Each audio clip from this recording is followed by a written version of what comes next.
Почитувани добро вечер. Гостин во вечерашнава емисија на телевизија Плюс Став е Зоран Ѓоргиевски, пратеник во Собранието на Република Македонија. Господине Ѓоргиевски, добро вечер. Добро вечер и вам и гледачите на ТВ Плюс од Куманово. Воедно би сакал да го искористам моментов да на сите граѓани и на сите мои пријатели од исламска вероисповест им го честитам празникот Курбан Бајрам, со желба сите да се здрави и живи, да ги прати среќа во животот и така натаму. Така, вечерва ќе поразговараме за дел од актуелните политички случувања, како на државно, така и на локално ниво. Господине Ѓоргиевски, граѓаните на Куманово ќе немаат можност да се изјаснат на референдум за или против населување и интеграција на мигрантите на територијата на градот Куманово. На последната седница на Советот не беше усвоен предлогот на советничката група на Коалицијата за подобра Македонија да се стави точка на дневен ред донесување на одлука за распишување на референдум. Каков е вашиот став за стратегијата за интеграција на мигрантите, за која што Социјалдемократскиот сојуз вели дека само е продолжение на нешто кое што е донесено во времето на ВМРО и е подпишано од поранешен министер за труд и социјална политика? Вака, оваа стратегија за мигрантите не е донесена сега, како што се милува да каже владеачката структура на СДСМ, бидејќи договорот кога е правен, во тоа време не постоеше сириската криза, војната во Сирија не беше почната. Ова беше донесен, подпишан договор за минорниот број на луѓе што минуваа у тоа време и бидејќи по сите европски стандарди Македонија со своето аплицирање за членство во ЕУ НАТО требаше да биде потписник на овие договори, беше тоа донесено тогаш со тие намери. Свесни сме, сведоци сме дека војната настана многу подоцна и дека оваа сега 10-годишна стратегија што планира да ја прави СДСМ, а да ја покрие со аргументите дека ова е од ВМРО, значи нешто слично како и со договорот со Бугарија, нешто слично како што беше и за Тиранската платформа, значи да ги своите грешки да ги покрие и да вината ја префрли на ВМРО-ДПМН. Мислам тоа не е коректно, заради тоа што во предизборието СДСМ се залагаше и ветуваше транспарентна политика и транспарентност на сите постапки и на сите закони што ќе бидат носени во оваа земја. Таа транспарентност ја видовме уште со појавата на Тиранската платформа во постизборниот период, така да таа транспарентност изостана во Собранието на Република Македонија, таа транспарентност изостана и со носењето на договорот со Бугарија, затоа што кој е тој добрососедски договор кој се покрива со велото на тајната и се крие до моментот за потпишување и до моментот на верификација. За разлика од кај нас, во Република Бугарија, бугарскиот парламент ја донесе одлуката за тој договор, за да таа одлука постоечкиот премиер на Бугарија со легитимно право може да ја потпише. Кај нас, нашиот премиер Зоран Заев, ќе кажам нашиот, мада многу работи ќе треба да направи за да го ние чувствуваме како наш, го потпиша тоа без да тој договор биде обелоденет. Ја бев еден од учесниците и сум заменик член во Комисијата за надворешни работи, меѓутоа, бидејќи не поседував безбедносен сертификат, а и не сакав да учествував во затворена седница, бидејќи сите оние одлуки кои се однесуваат за националните прашања на Република Македонија, сметам дека мора да бидат транспарентни пред народот и да имаме согласност за таа работа од народот. Со ова што Кумановскиот совет го одби овој предлог од соберени 1500 гласови во општина Куманово, продолжува со истата нетранспарентност пред граѓаните на Куманово, со истата неодговорност према граѓаните на Куманово, доколку во една работа намериве ви се честни, вие нема што да криете. Вие ќе ги ставите на маса. Доколку тие работи се за добробит на граѓаните на Куманово, ќе ги промовирате, нема да ги криете, нема да ги отфрлате. Така да, целата оваа политика што се турка на сила, сметам дека ќе дојде моментот кога народот и граѓаните на град Куманово ќе знаат да ја пресудат и ќе знаат да ја оценат и казната да следи за ваквата политика за играње со националните интереси на граѓаните на Република Македонија и на граѓаните на Република Куманово. Значи, сепак сметате дека најубаво ќе беше граѓаните на референдум да се изјаснат во врска со Тоа се прашања за кои одлуката ја носат граѓаните. Ние сме избор на граѓаните и ние со сите оние работи кои ги кажувавме во предизборието, со добиениот глас од граѓаните, легитимитетот наш е да делуваме во тие рамки. За сето она за кое немаме легитимитет од граѓаните, ние немаме право да носиме одлуки во името на граѓаните. Не може парламентот да носи одлука за пример промена на име доколку таков легитимитет немаме од граѓаните. И доколку ние сакаме да бидеме права демократска европска земја, земја која ќе влезе во ЕУ и НАТО, основно и најголем демократски чин е референдум. Одлуката што ќе се донесе на референдум е задолжителна и обврзувачка за сите политичари кои ги застапуваат интересите на граѓаните на сите нивои во Република Македонија.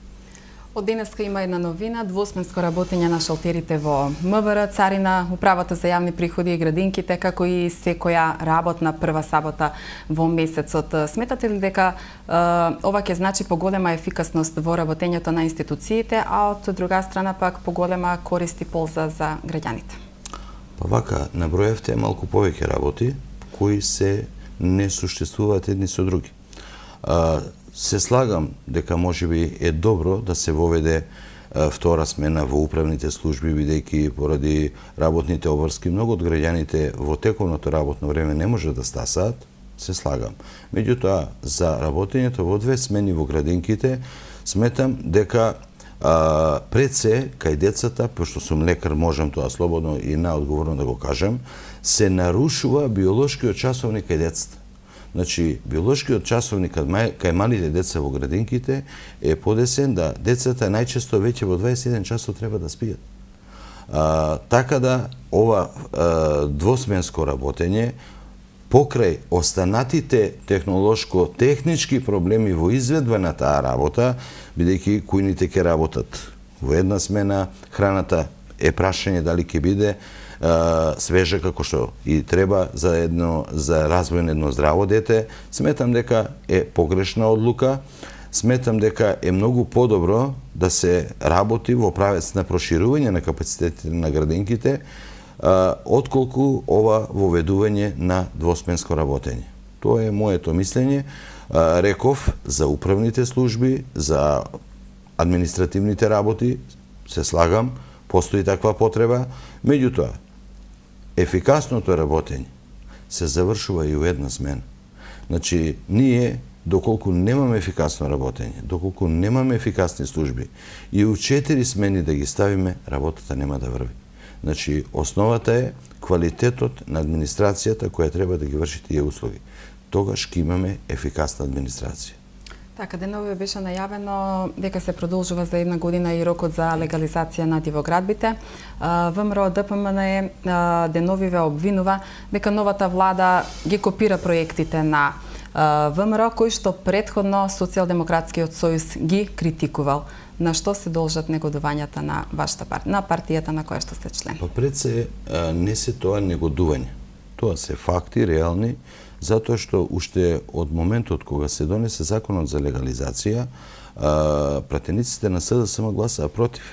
И веќе на одредени портали, на одредени медиуми се појавуваат листите од гласање кои се јавни и можат секој заинтересиран во јавноста може да дојде до нив, ќе види дека ставот на пратениците од СДСМ секој пат е бил противен.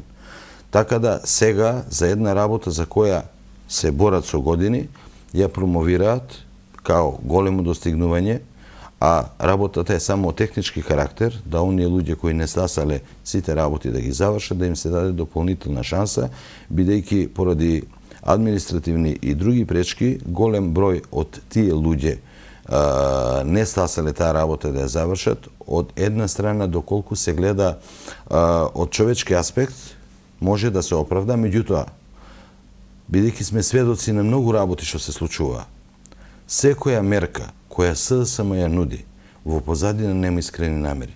И затоа пратениците од ВМРО, поучени од досегашното искуство во сите тие такви настапи, гледаат скриена позадина која ќе може да се користи и во престојните локални избори, и во наредните предвремени парламентарни избори, која ќе биде мерка за манипулација со волјата на граѓаните. Затоа и таа недоверба од страна на пратениците и од страна на членството на ВМРО-ДПМН, бидејќи кога постои добра намера, секоја добра мерка се поздравува, се поддржува, независно дали е донесена од партијата ВМРО-ДПМН или од СДСМ, доколку е за добробит на граѓаните.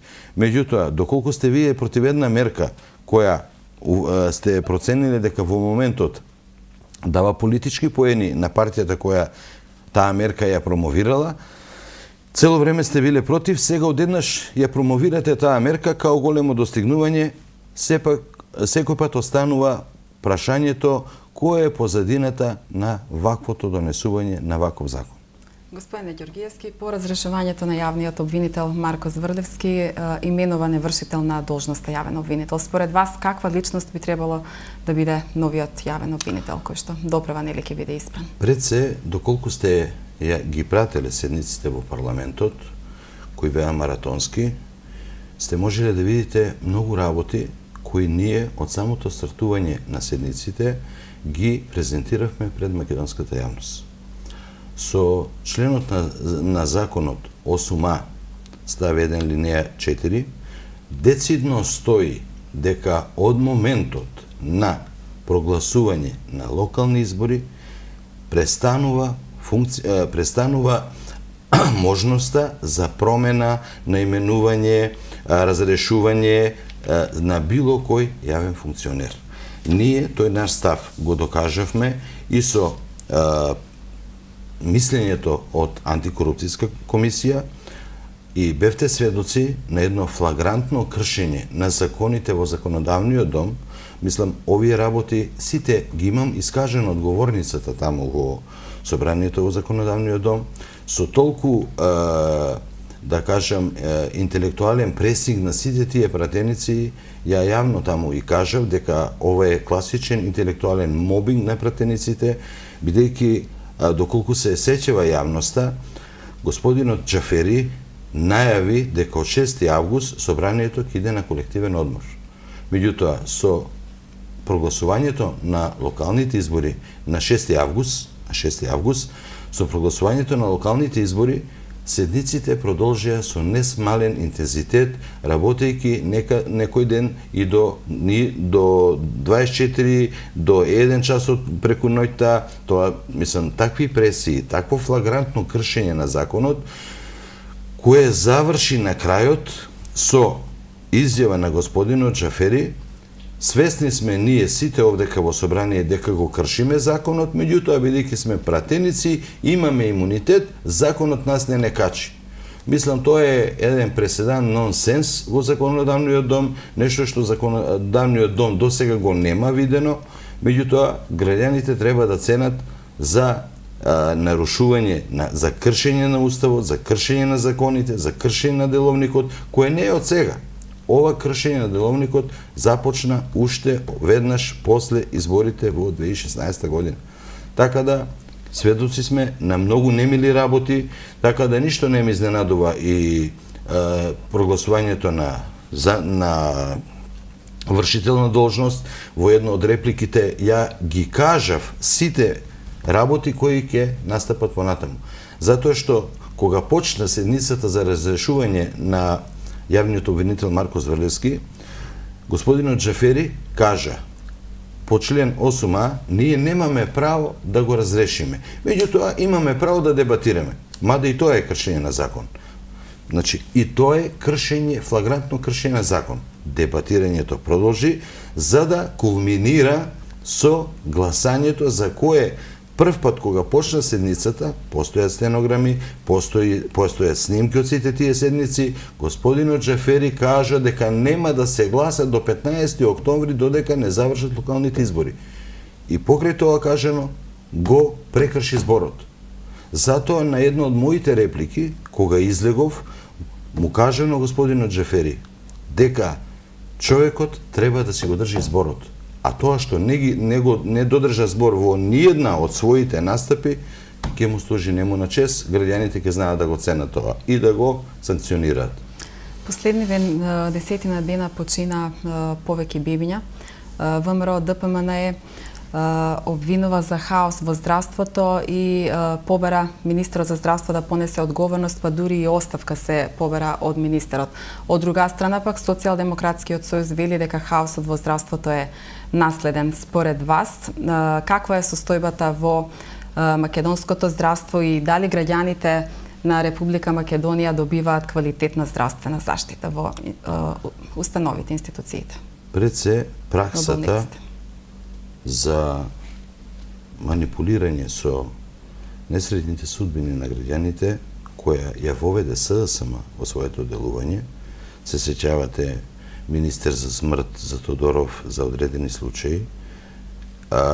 Јас како лекар не ја оправдувам и секој пат сум се борил против таквите работи.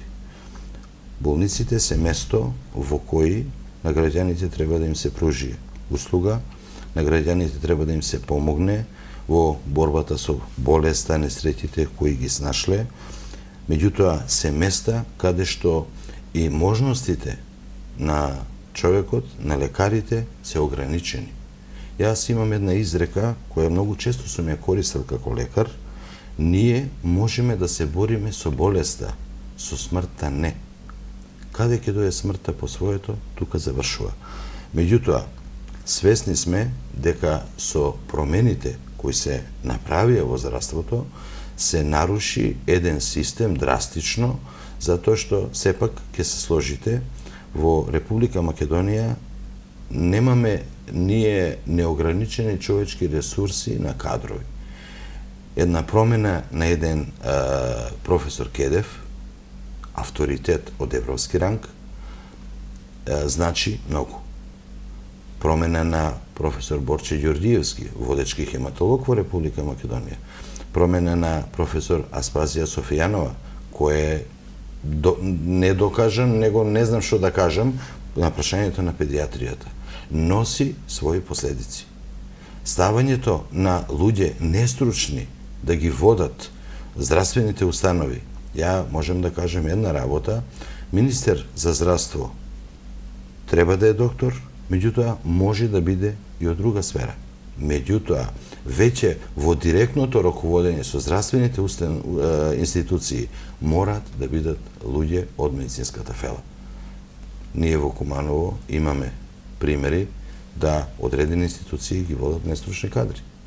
Па, што не изненадува за ова што се случува? Мислам, ова е нормална последица на причините кои доведоа до овие последици. И ова е само почеток. Јас мислам дека работите ќе бидат уште многу подрастични. Министерот Таравари ја доби нашата подршка, јас сум пратеник и член на Комисијата за здравство и координатор во Комисијата за здравство на пратеничката група ВМРО ДПМН и Коалицијата за подобра Македонија, ја доби нашата подршка како лекар. Меѓутоа, од самиот старт, тој заборави од која фела доаѓа и се однесуваше како политичар. Што во таква фела, каде што одговорноста е пред сите политички поени и настапи, не покажа доблес да се справи со целата таа работа. Ние понудивме во интерес да ни останат умовите во Македонија закон за доктори. Човекот настапи со еден игнорантски однос, со еден подсмев, бидејќи сведоци бевме, ја прекина седницата на комисијата за да отрче да даде интервју во телевизија 24 вести. Мислам, тоа е непочитување на лекарската фела. Во таа комисија сите ние сме доктори со име и презиме кои доаѓаме од своите средини, етаблирани луѓе, значи со свој бекграунд како лекари. Не може таквото несовесно однесување на министерот да дава позитивни резултати во своето работење. Очекувам да биде и уште полоша состојбата доколку не се свести за да го смени курсот на своето делување. Лекаре има одговорност пред се како човек, као лекар, па дури подоцна као политичар, министер и било што друго. Во времето на ВМРО ДПМН започна изградбата на новиот ургентен центар во Куманово, инвестиција вредна повеќе од 20 милиони денари. Кажете ни, нели, еден од оние кои што беа заслужни иницијатор за ургентниот центар сте вие како пратеник во Собранието на Република Македонија. Кажете ни, дали сметате дека очекувате ли наскоро да профункционира овој ургентен центар? Па вака, прво да ве исправам, инвестицијата е вредна 43 милиони денари. Се извинувам. Вред. Бидејќи се работи за корисна површина од над 700 метри квадратни, ќе се сложите сепак за 20 милиони денари малку не соодветствува. Ургентниот хируршки центар, ја во многу наврати сум зборел, беше сон за кумановските хирурзи, и тоа сон на многу генерации на кумановски хирурзи, каде што преди се ќе се добие корисна површина во која граѓаните, пациентите ќе се чувствуваат соодветно, достоинствено како луѓе. Просториите во кои порано работеше хируршката итна амбуланта беа во сите стандарди. Мислам, болницата тој дел требаше многу години назад да го затвори. И сон на сите нас кои го поминавме животот во прочуениот подрум на Кумановската болница, беше да се излезе на дневно светло, каде што ќе ги видиме луѓето навистина како изгледаат.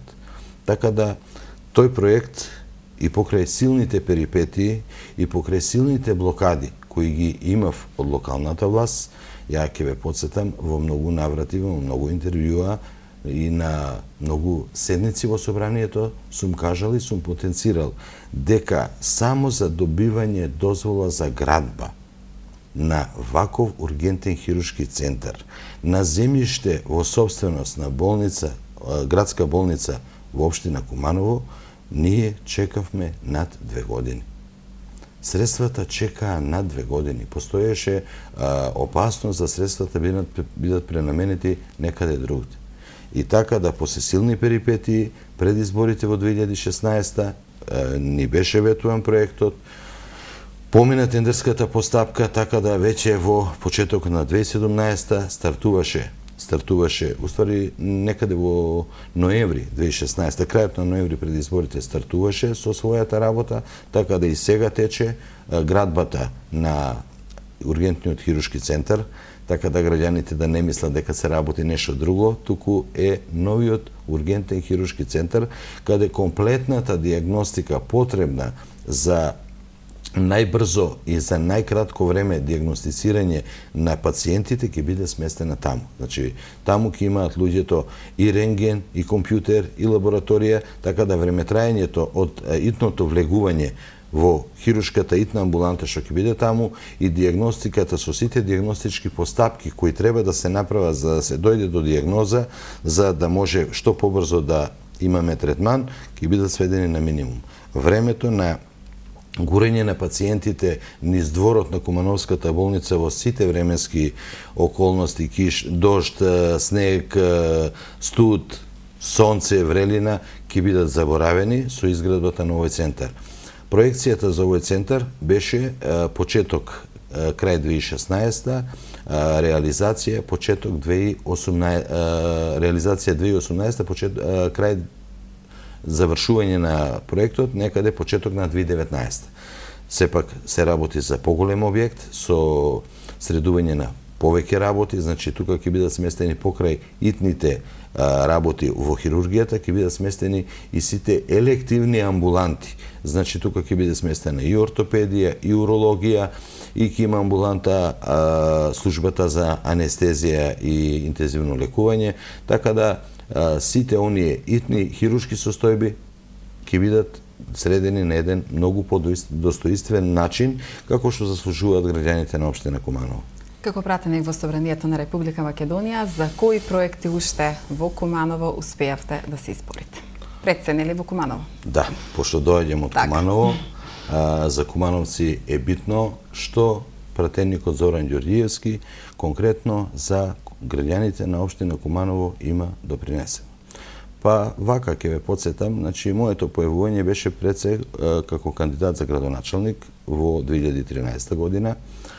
2013 година имавме програма каде што имаше многу проекти кои ние ги ветувавме, меѓутоа со изборот што се случи во 2013 година за сите ситуации што се случија на тие избори, граѓаните на Куманово се свесни, се сеќаваат, довербата по големиот дел од Кумановското гласачко тело во првиот круг ја даде на мене, за да во вториот круг под многу нејасни и сомнителни околности се доби друг победник, така да таа работа, исходот од таа работа граѓаните ја знаат.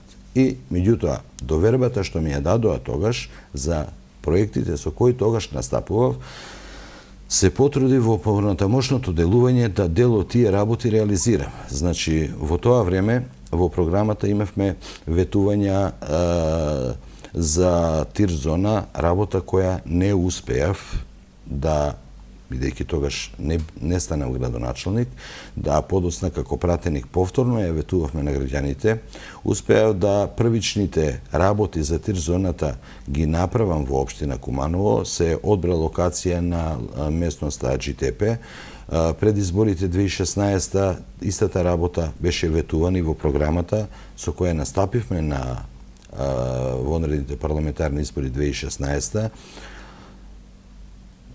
Сведоци бевте на Комисијата за финансирање и буџет, имав амандман поднесено, бидејќи со ребалансот на буџетот, тие средства од 30 милиони денари кои беа потребни за понатомошно средување на таа тир зона да вршат работа, беа скратени, така да на тие седници, на тие комисии, настапив со критика една до господинот министер за економија, што би кажале нашите за кратење и задолжување, дека Куманово, бидејќи нема многу работи, честно беше барем тој амандман да биде прифатен. Бидејќи Куманово е град со најголема невработеност, таа тир зона ќе беше спас за Куманово. Меѓутоа, сведоци бевме на тоа што беше, за понатака ќе видиме, тоа е едната од работите. Втора работа за мандат за два пратенички мандата, значи успеавме да во 2015 година го реновираме Центарот за култура Трајко Прокопиев, во 2016 комплетната кровна конструкција на објектот е реновирана и поставена нова.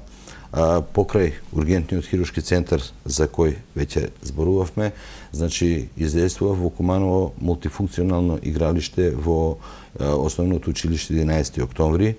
Во план беа и две други мултифункционални игралишта кои беа ветувани во програмата за предвремените парламентарни избори 2016 во Пчиња и во Режановци, меѓутоа ќе останат за некое друго време.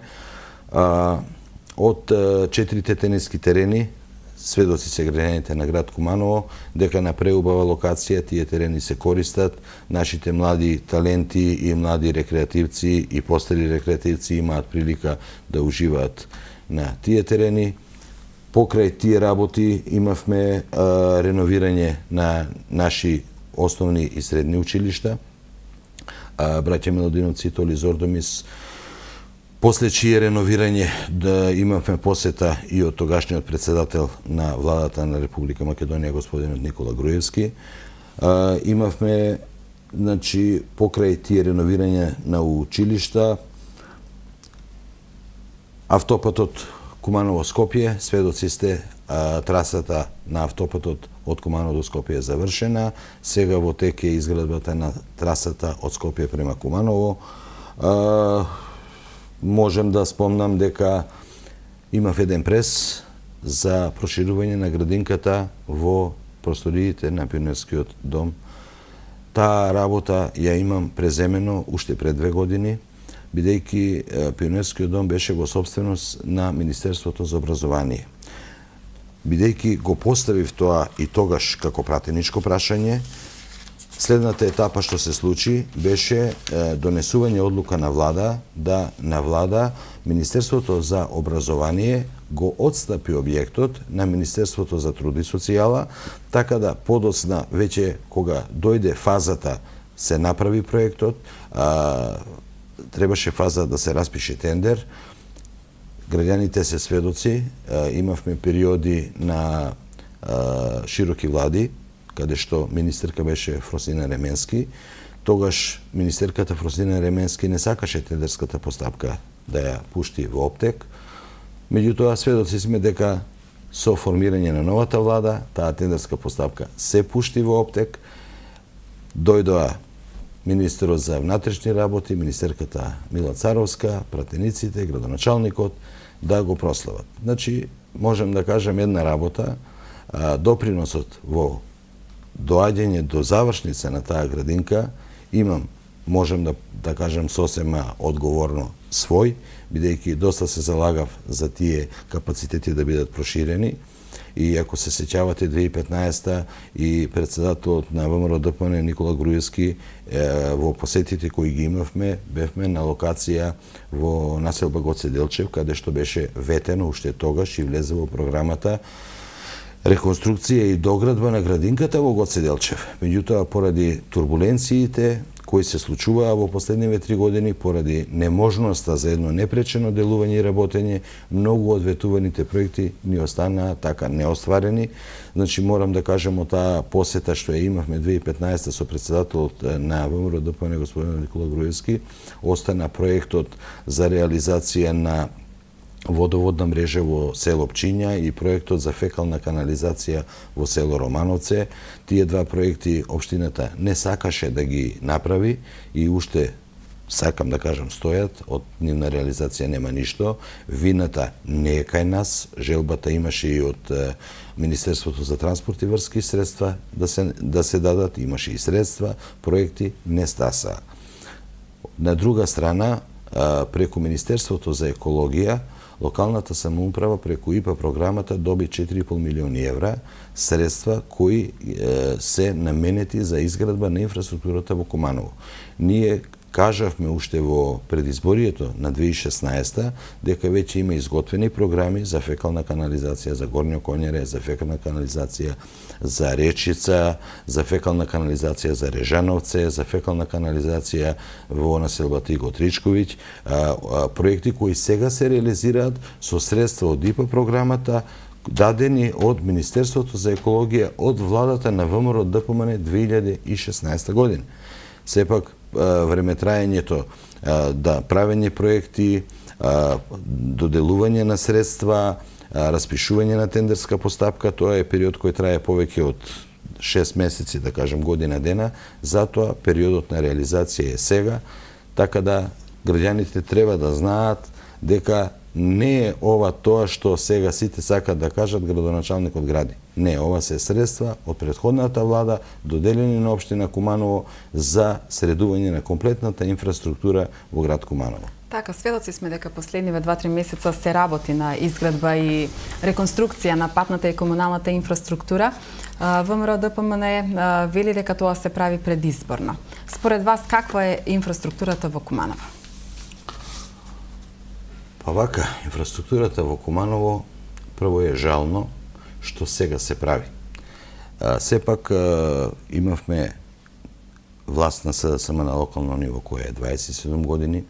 Имаме градоначалник кој 12 години, ова е веќе 13 година, мада слушам некои кажуваат 11, не, 12. Ова е веќе 13 година на градоначалникување на господинот Дамјановски. Да после 12 години вака градите, не можем да разберам. За мене тоа неодговорно. 12 години овие граѓани да трпат, за да после 12 години, у моменти кога се каже дека ќе бидат локалните избори, се тргне со една офанзива на сите делови од градот. Градот личи на едно градилиште, поради сите тие градежни работи во Куманово, затоа сме и сведоци дека загаденоста во Куманово е енормна. Во Република Македонија сме број 1. Од самиот влез на Куманово кај бензинската пумпа од автопадот кај Монопол, сите улици се раскопани, дел од улиците се обнови асфалтот, меѓутоа у многу голем дел на улици се раскопани, асфалтот не е поставен, многу е голема прашината. Она перење на улици за кои ние повозрастните граѓани се сеќаваме, со цистерни низ Куманово е веќе заборавена работа, од време на време ќе не подсетат со понекоја цистерна, меѓутоа, општо земено, периодот да сите тие инфраструктурни работи сега во овие месеци на сила секаде да се почне, никаде да не се заврши, за да кај сите граѓани се добие тој политички плюс, мислам дека не е коректен према граѓаните на Куманово. Сепак 12 години е многу долг период, доколку плански се работеше, системски се работеше, граѓаните ќе го имаа благодетот и одговорноста од таквото работење граѓаните ќе знаеа да наградат. Вака, ова е усилена работа сега, работа која боде очи во очите на граѓаните, сепак свесни сте, покрај гимназијата, тоа се гради веќе години и нешто. Значи, имавме апели од граѓаните, имавме петиции од граѓаните, така да ваквото стихино работење не е за добробит на граѓаните. Пред се, не е добро за тоа што прави хаос во градот. Второ, не е добро за тоа што квалитетот на изработката на вакво брзо работење е многу низок. Веќе за година дена сите тие асфалтирани улици ќе бидат улици со дупки, како што се и поголемиот дел од улиците во град Куманово. Сметам дека едно одговорно работење на долг рок, планско, планирано, ќе даде многу подобар бенефит кај граѓаните и многу поголем одговор, позитивен од граѓаните према структурата што ќе ја води локалната власт. Општинскиот комитет на ВМРО ДПМН често на своите пресконференции го посочува и проблемот со градежниот и сообраќајниот метеж во градот. Може ли вашиот став, нели? Врска со ова. Пред се мора да кажеме една работа која во Куманово не се спомнува. Досегашниот генерален урбанистички план во Куманово е истечен уште 2012 година. Значи за 5 години локалната власт не најде сили да направи нов генерален урбанистички план каде што сообраќајниот хаос ќе беше расчистен. Значи тој генерален урбанистички план е план кој има свој рок на трајање 10 години, каде што може да се планира да тој сообраќајен хаос се намали на сите оние тесни грла во градот. Ние тоа го немавме. Значи, тоа зборува за едно неодговорно владење, за едно неодговорно работење на локалната власт и нормално, што ме причината таква, последиците ќе бидат оние кои секојдневно ги гледаме.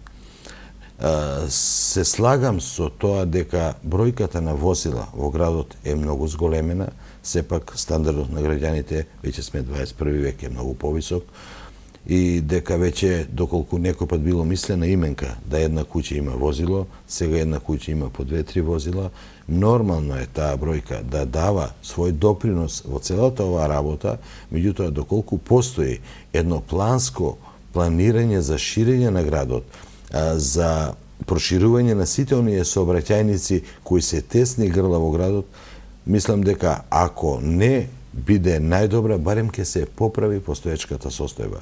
На тоа поле немаме ништо. Сведоци бевте во изминатиот период колку од граѓаните имаше критика за местата за одбележување за пешачки премини. Па тоа е прва и основна работа за безбедност на учесниците во сообраќајот, тоа се пешаците, најнеобезбедените. Значи тоа е прва и основна работа и работа која е најевтина. Ја многу пати сум циничен и викам, доколку локалната власт имаше пари за боја да ги шараат објектите и историските споменици во Македонија, а нема за две канти боја да ги обележат сите пешачки премини по кои поминуваме ние, нашите деца, нашите најмили. Тоа е една генерална неодговорност која не е од сега, која во свој континуитет е многу наназад години. Господине Ѓоргиевски, ВМРО ДПМН од денеска започнува со трибини на тема отворена со комисиите на ВМРО ДПМН, на која што нели ќе бидат сослушани проблемите и земени во предвид нели прашањата и проблемите на граѓаните. Дали овие проблеми кои што ќе се слушнат од граѓаните понатаму ќе бидат земени во предвид заради нели нивно побрзо решавање? Па вака, комисиите што ги има формирано ВМРО ДПМН, јас сум член на Комисијата за здравство. Значи, сите оние луѓе кои имаат свој бекграунд во областите од кои доаѓаат, има шанса преку овие комисии да сите оние проблеми што граѓаните ќе ги предочат пред луѓето, пред членовите на ВМРО-ДПМН, ќе бидат предмет на една стручна расправа од стручни луѓе, еминентни луѓе, за да можеме утре како стручни комисии понудиме адекватни решенија, со кои решенија партијата ВМРО-ДПМН понатаму ќе може да настапи на некои други избори и времења натаму што ќе треба, меѓутоа за сите тие проблеми кои во моментов ги имаат граѓаните, да пред граѓаните излезе со веќе студиозно обработени решенија кои ќе бидат оптимални за граѓаните, кои ќе бидат како една отворена понуда за работењето на партијата ВМРО-ДПМН понатаму. Ова само збори за која сериозна партија се работи, со која сериозност партијата ВМРО-ДПМН пристапува према проблемите на граѓаните, така да сметам дека ова е една многу убава мерка, значи имаме многу комисии во оквир на партијата ВМРО-ДПМН и како што кажав, сите етаблирани и сите со добра волја, значи и луѓе кои има желба да учествуваат во работата на тие комисии, се добре дојдени, се примени во тие комисии и сите проблеми кои ќе бидат од граѓаните доставени до нас, сигурно ќе бидат обработени и понудени решенија најсоодветни за проблемот со кој граѓаните се соочуваат. По локалните избори од 2013 година вие повторно влегувате во трката за градоначалник на Куманово. И покрај тоа што во една или две прилики имам слушнато, имате изјавено дека немате поднесена кандидатура, сепак сте кандидат на партијата. Што беше пресудно да ја прифатите кандидатурата за градоначалник? Па вака, на пресовите каде ми беше поставувано ова прашање, пред се идеше прашањето зошто ВМРО-ДПМН се уште не ги објавува кандидатите. Ја и тогаш кажав дека врвот на партијата прави анализи, анкети за кој град, кои кандидати ќе бидат оптимални. Ја не бев поднел кандидатура, бидејќи веќе имам ангажман како пратеник во Собранието на Република Македонија, меѓутоа партијата поучена од ќе биде фалење од резултатот од 2013, сепак да ги потсетам граѓаните на Куманово и членовите на ВМРО-ДПМН дека историски резултат член на ВМРО-ДПМН има направено на локалните избори 2013 со освојување на 24.600 гласа. Значи, пред тоа никој немал таков резултат. Така да, по таа логика, и морам да кажам дека довербата од неопределените граѓани на општина Куманово процентуално беше 85% према мене, не према актуелниот градоначалник. Така да поучени од тоа направени се анкети каде и моето име е фигурирало. Граѓаните на тие анкети ја дале довербата за мене и морам прв пат да кажам овдека, многу гости поминале овдека, дека анкети правеа и СДСМ и ВМРО и на тие анкети името на доктор Зоран Ѓорѓиевски е на прво место. И заради тие анкети, заради таа шанса да партијата ВМРО-ДПМН добие свој градоначалник во Куманово, бев предложен од извршниот комитет, така да таа работа не можев да ја одбијам и се нафатив и покрај сите турбуленции кои ќе следат, значи сепак тоа ќе е многу енергија, многу трошење, многу утрчење, средби со граѓаните, проблеми, учествување во правење на програма, значи тоа ќе е многу енергија. Се нафатив да ја завршам таа работа, се надевам граѓаните ќе знаат целиот мој бекграунд како човек, многу пати сум кажувал на телевизиите, на интервјуата, секој човек има своја лична карта. Барем кај нас у Куманово, кога ќе се каже тој човек, неговата лична карта е неговото живење и работење во тој град и како човек, и како стручњак, и како фамилиарно лице, значи лична карта е тоа. И кампања во Куманово се води цел живот. Граѓаните сакаат да го знаат човекот, сакаат према таа лична карта да определат што тој човек може во понатамошниот период да понуди, а бидејќи сме сведоци во време на многу лажења, кој е човекот што го држи дадениот збор. Така да ќе бидеме сведоци на една борба. Се надевам граѓаните ќе знаат да ги препознаат правите вредности за кои треба да ја дадат своето доверба. Пред самиот крај на емисијата би сакала да ве прашам со кого од кандидатите на Социјалдемократскиот сојуз би сакале да влезете во трката за градоначалник на Куманово, со оглед на тоа дека нели Социјалдемократскиот сојуз се уште официјално го нема представено кандидатот за градоначалник. Може би едно неблагодарно прашање, но Па вака, да ви кажам, незванично, пример имавме кампања каде што повеќе кандидати водеа кампањи. Сега отприлike од работите по медиумите, по порталите, по социјалните мрежи има повеќе кандидати, меѓутоа не би сакал со име и презиме никого да фаворизирам. Членството на СДСМ знае да се определи, имаат нивно председателство кое ќе знае да ги мери анкетите, ќе знае да ги мери достигнувањата, ќе знае да ги мери, како што кажа, личните карти на сите кандидати и сметам дека сигурно ќе одберат најдобрата опција со која ќе настапат. Така да мислам многу е покоректно према моите конкуренти кои утре треба да бидат. Сметам дека и они досега биле барем конкурентни во своите настапи према нас и една фер борба, па граѓаните на Куманово нека одлучат за кого ќе дадат довербата да може да го води овој град во понатамошниот период. Господине Георгиевски, ви благодарам уште еднаш што бевте нели мој вечерашен гостин во емисијата Став на Телевизија Плюс. Се надевам дека во некоја следна прилика ќе имаме нели шанса да поразговараме и за други теми кои што се интересни за граѓаните, но во интерес на времето нели емисијата мора да заврши. Благодарам и вам, поздрав до гледачите на ТВ Плюс. Одека сум повеќе пати бил чест гостин, така да се надевам дека во периодот што доаѓа, многу почесто ќе се видуваме, ќе имаме шанса да ги искажеме своите ставови, своите настапи со што ќе настапуваме во престојниот период што доаѓа. Благодарам уште еднаш. Благодарам. А вие, почитувани гледачи, останете со програмата на Телевизија Плюс. Пријатна вечер.